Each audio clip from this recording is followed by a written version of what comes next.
तो शब्द शक्ति 3 प्रकार की है, अभिधा, लक्षणा और व्यंजना। अभिधा कहाँ है, लक्षणा कहाँ है, व्यंजना कहाँ है? जब कोई शब्द व्यंग्यार्थ में बोला जाए तो वो व्यंजना शब्द। यहाँ पर जो मांस शब्द है, वाल्मीकि रामायण में जहाँ जहाँ मांस शब्द है, इसको मैं वेद से प्रमाणित करने की कोशिश कर रहा हूँ, वेद से प्रमाणित कर रहा हूँ, ताकि ये जो हम सबके मन में, हम सबके क्या, जो दुर्भावना से ग्रसित लोग हैं, दुर्भाग्य से ग्रसित लोग हैं, जो वाकई राम के, हम तो केवल रामायण में, वाल्मीकि रामायण में राक्षसों के विषय में पढ़ते थे कि वो ऐसे होते हैं, वो वैसे होते हैं, वो तो हम कली काल में भी देख सकते हैं। केवल तब के काल में ही नहीं, अभी भी ऐसे लोग मौजूद हैं जो राम पर प्रश्न चिन्ह खड़ा करते हैं, उनके मर्यादा चरित्र पर, जो उनका मर्यादा युक्त जीवन है उस पर प्रश्न चिन्ह बिना समझे, बिना जाने वो एक कटाक्ष करते हैं। वो सिर्फ इसलिए क्योंकि वो गलत कर सके। वो राम में गलती, आप गलती राम में इसलिए नहीं ढूंढ रहे हैं क्योंकि राम गलत, बल्कि आप गलती इसलिए ढूंढ रहे हैं क्योंकि आप गलती कर सकते। राम मांस खाते थे या नहीं खाते थे इससे आपको कोई मतलब नहीं है, लेकिन राम को मांस खाता हुआ दिखा करके आप मांस खा सकें, आप अपनी जिह्वा की जो लोलुपता है उसको उसका आनंद ले सकें, जिह्वा को लोलुप बना सकें, इंद्रियों का सुख भोग सकें, इसलिए निरपराध जीवों को मार सकें, इसलिए आप राम का आश्रय ले रहे हैं। तो आज हमारे यहाँ सबसे प्रामाणिक ग्रंथ वेद है, ब्राह्मण है, उपनिषद हैं। मैं वेद और ब्राह्मणों से इस पक्ष को पुष्ट कर रहा हूँ। वेदो खिलो धर्म मूलम, वेद ही समस्त धर्म का मूल है। सारे ग्रंथ, सारे पुराण, वाल्मीकि रामायण, महाभारत, जितने भी ग्रंथ रचे गए हैं वो सब वेदों से ही निःसृत है, क्योंकि वेद पौरुषेय वाणी है। वहां से जो प्रमाण है मैं वो आप सबके सामने रख रहा हूँ। वैदिक प्रमाण मैं आपको दे रहा हूँ मांस के पक्ष में, जो मांसेन छादयन करके जो वाल्मीकि रामायण में आया है, ऐणेयम मांसम, जो वहाँ ऐणेय मांस की बात हो रही है, और भी वाल्मीकि रामायण में जहाँ जहाँ मांस के बारे में कहा गया है, मांस का क्या मतलब है उसकी बात मैं आपको बता रहा हूँ। उसके कुछ पक्ष हैं, आप समझने की कोशिश करिएगा कि मांस का मतलब क्या है। जहां पर राम जी को मांस के साथ जोड़ा गया है उसका अर्थ क्या है। तो सबसे पहले यजुर्वेद के शतपथ ब्राह्मण की मैं बात करूं, जहां, क्योंकि यजुर्वेद कर्मकांड प्रधान है और वहां पर ही कर्मकांड इत्यादि की बात हो रही है। क्योंकि राम जी एक स्थान पर जब अपनी पर्णकुटी बना लेते हैं तो वास्तु शांति के लिए लक्ष्मण से कहते हैं कि तुम जो है ऐणेय मांस को लेकर के आओ, आहृत्य लेकर के आओ, और हम वास्तु की शांति करेंगे, क्योंकि हम यहाँ रहने वाले हैं कुछ देर के लिए। राम जी ये शिक्षा दे रहे हैं कि वास्तु पूजन करेंगे हम वास्तु की शांति के लिए। तो उस परिप्रेक्ष्य में भी वो कर्मकांड को प्रतिपादित कर रहे हैं। तो मांस वहां पर भी है, और मांस की वेद में बहुत जगहों पर चर्चा है। तो आज हम जानेंगे मांस का क्या मतलब है। तो शतपथ ब्राह्मण यजुर्वेद का ब्राह्मण है, यजुर्वेद का ब्राह्मण है जिसमें 100 अध्याय हैं। तो शतपथ ब्राह्मण के 9वें ब्राह्मण के दूसरी कंडिका में कह रहे हैं कि मांसानि वा आहुतयः। इसका मतलब यहाँ पर जो यजमान जो भी है, जो यज्ञ करता है, वो बैठा हुआ है, यज्ञ कर रहा है, और वो कह रहा है कि मांसानि वा आहुतयः, यजमान की जो अग्नि है वो मांस के रूप में आहुति को चाहती है। मतलब उसमें, उसकी आहुति में मांस डाले जाएं, या यज्ञाहुति के रूप में मांस डाला जाए, ऐसा इसका अर्थ है। मांसानि वा आहुतयः, मांस को आहुति के रूप में डाला जाए, ऐसा ये शतपथ ब्राह्मण का मंत्र है।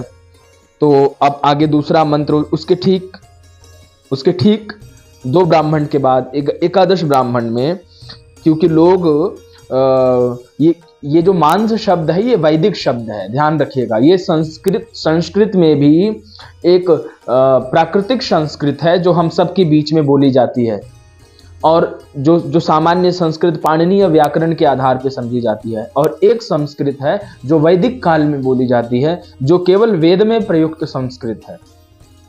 जैसे कि हमारे यहाँ भवती बोलते हैं, वेद में जब हम पढ़ते हैं तो वहाँ भवाती पढ़ते हैं। तो जैसे अंग्रेजी में भी अलग अलग देश की अलग अलग अंग्रेजी के एक्सेंट हैं। कहीं शेड्यूल बोलते हैं, कहीं स्केड्यूल बोलते हैं। तो वो डिफरेंट डिफरेंट चीज़ें अलग अलग भाषाओं में एक ही भाषा को अलग अलग तरीके से बोला जाता है। वेद में भी वेद की संस्कृत अलग है, लोक की संस्कृत अलग है। तो वेद में जो मांस शब्द प्रयोग है, मांस का अर्थ है, वो हम आपको बता रहे हैं, वैदिक शब्द है। तो इसलिए कह रहे हैं कि वैदिक संस्कृत के शब्द को मांस पढ़ करके व्यक्ति भ्रमित ना हो जाए, इसलिए एक मंत्र में और बात कह रहे हैं ऋषि। शतपथ ब्राह्मण का ऋषि क्या कह रहा है?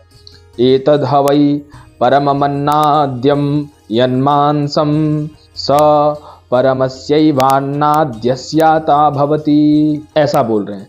एकादश ब्राह्मण में इसी बात का विश्लेषण कर रहे हैं, मांसानि व आहुतेह के बारे में ही। अब यहाँ पर उसको थोड़ा विशेष रूप से बता रहे हैं कि जो मांसानि व आहुतेह की बात हम पहले करके आए हैं कि यज्ञ आहुति में मांस डाले जाए, तो उसको ले पढ़ के व्यक्ति भ्रमित ना हो जाए, इसलिए कौन से मांस को डालना है इस बारे में चल के ये जो मैंने मंत्र आपको पढ़ के सुनाया, एतद् हवै परममन्नाद्यं यन्मांसं, उसी का विश्लेषण है ये कि यहाँ जो मांस शब्द है, एतद् हवै परममन्नाद्यं यन्मांसं, यन्मांसं एतद्, यह जो मांस है, यन्मांसं यह जो मांस है, एतद् हवै परममन्नाद्यं, एतद् मतलब यह ही परम अन्न है।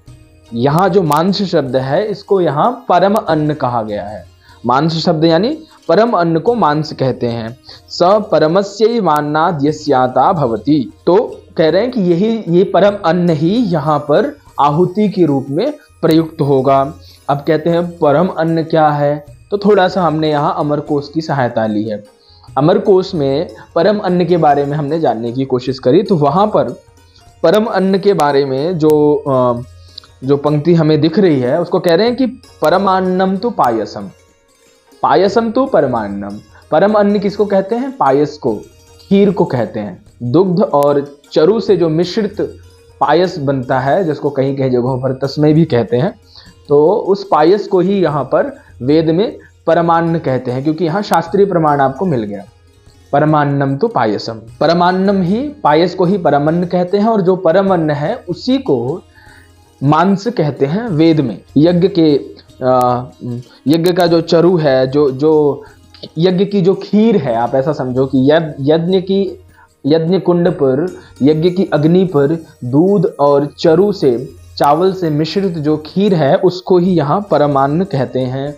और जब यज्ञ शुरू हो जाता है तो उसी परम अन्न की आहुति दी जाती है यज्ञ कुंड में, तो उसी परम अन्न को यहाँ पर मांस कह रहे हैं। मांस यानी परम अन्न को कहा जाता है। और यही मांस शब्द वाल्मीकि जी, क्योंकि जो वाल्मीकि रामायण है ये गायत्री मंत्र का ही विस्तार है, ये गायत्री मंत्र का भाष्य है। गायत्री मंत्र में 24 अक्षर हैं और यहाँ वाल्मीकि रामायण में 24,000 श्लोक हैं। तो ये 24 अक्षरों की 24,000 श्लोकों में व्याख्या है वाल्मीकि रामायण। तो पूरा का पूरा वेद ही वाल्मीकि रामायण में लिखा गया है। इसलिए वाल्मीकि रामायण में वैदिक संस्कृत ही लागू होती है।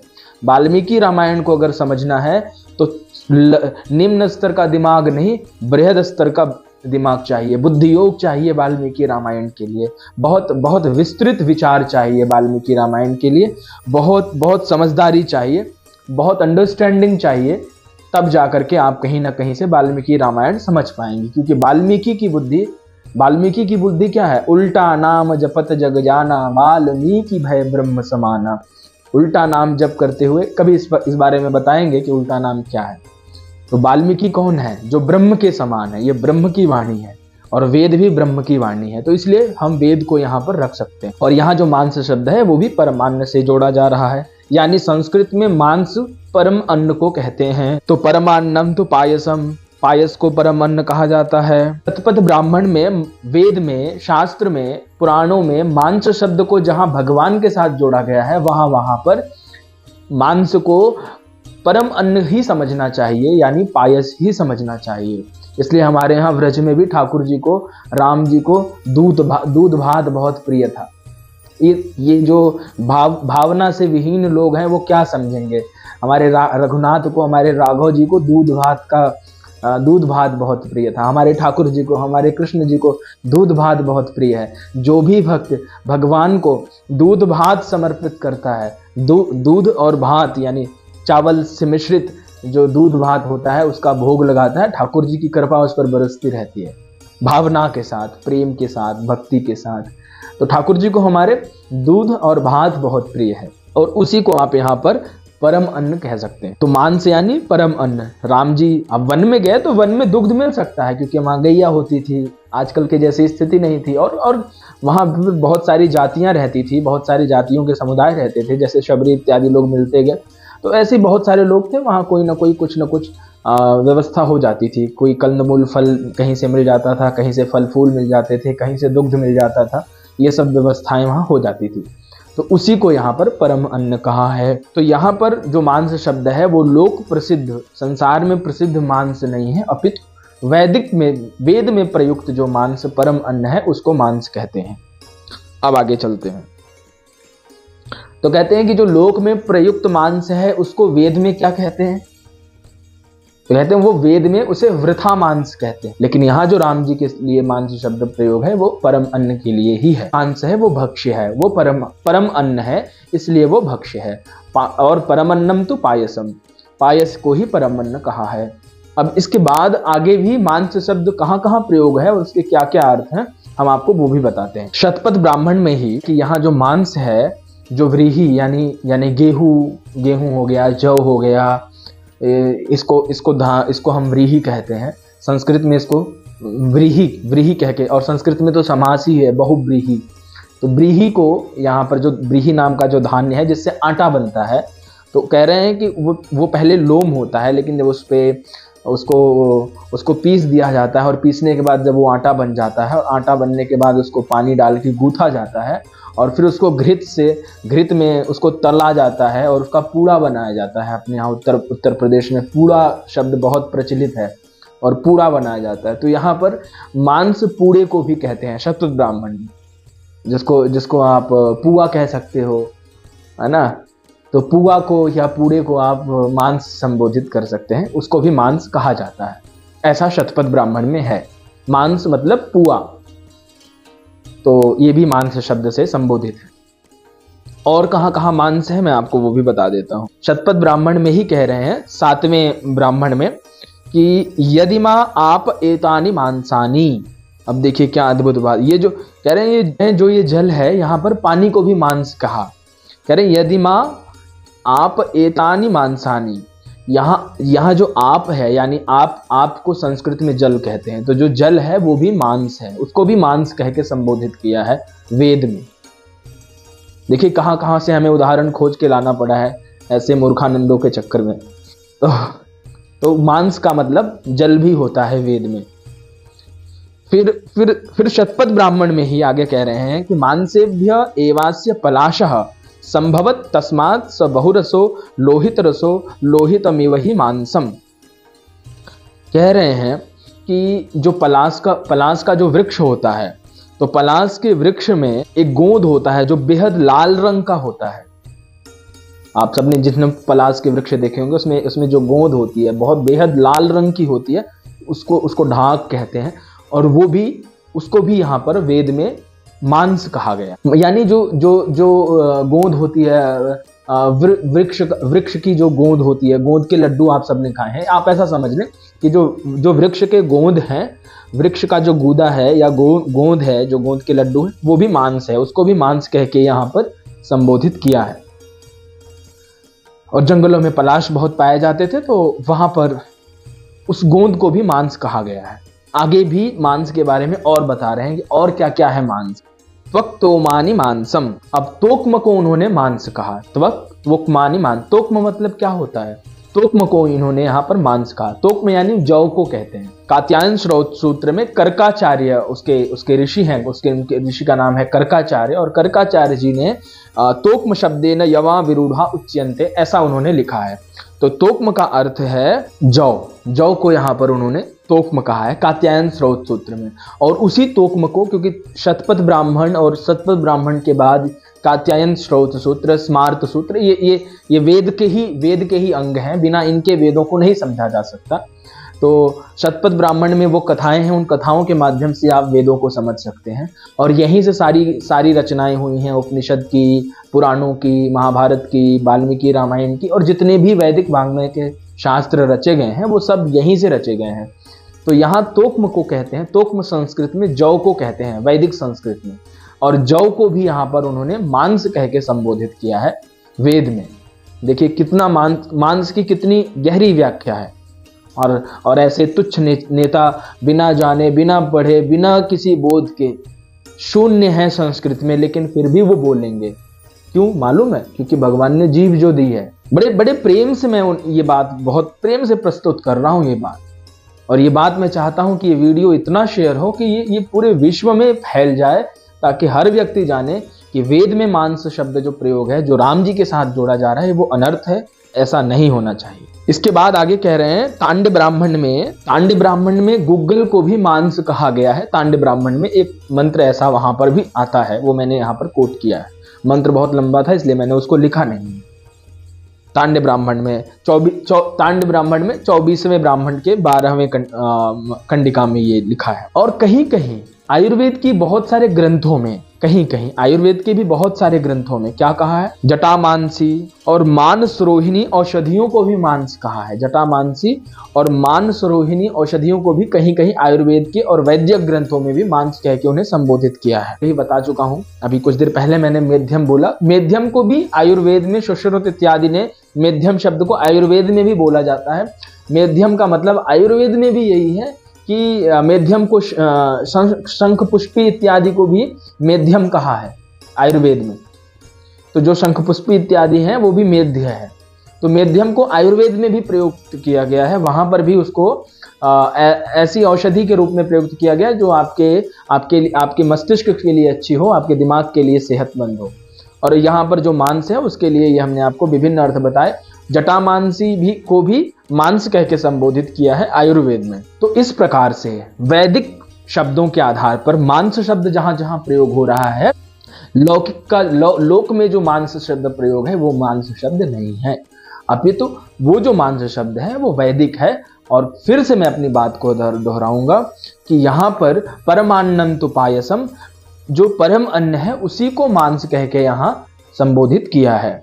तो मैंने आपको बहुत सारे उदाहरण शतपथ ब्राह्मण से लेकर के, तांड्य ब्राह्मण से लेके, आयुर्वेद से लेकर के अनेक शास्त्रों से जहां मांस शब्द का प्रयोग है वहां से हमने आपको मांस शब्द का उदाहरण दे दिया।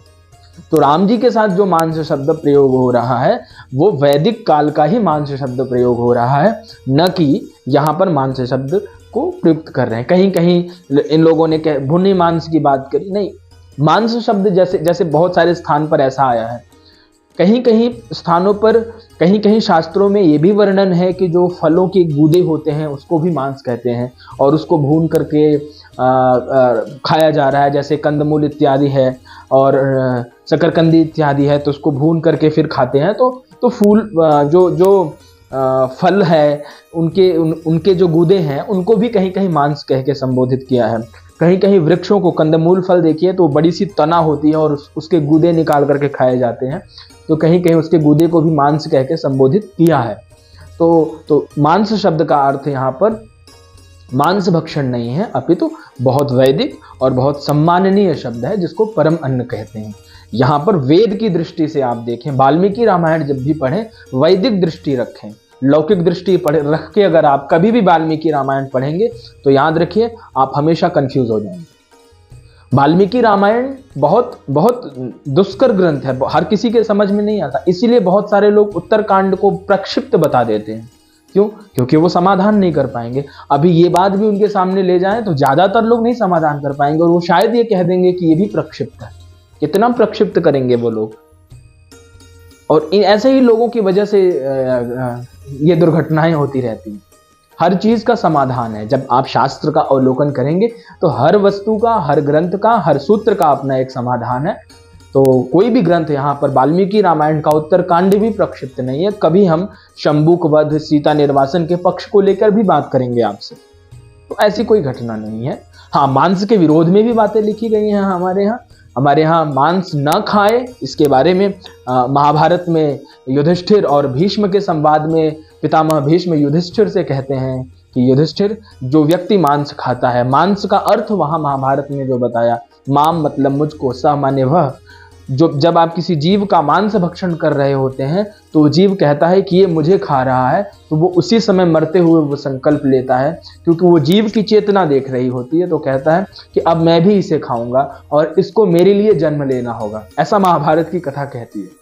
जब आप किसी जीव का मांस खाते हैं तो वो ऊपर जाकर के वो आपको देखता है और कहता है कि एक दिन ये भी मरेगा और ये भी इसी योनि में जाएगा और फिर मैं इसे खाऊंगा, और वो कर्ज उतारने के लिए फिर आपको उसकी योनि में जाना पड़ता है।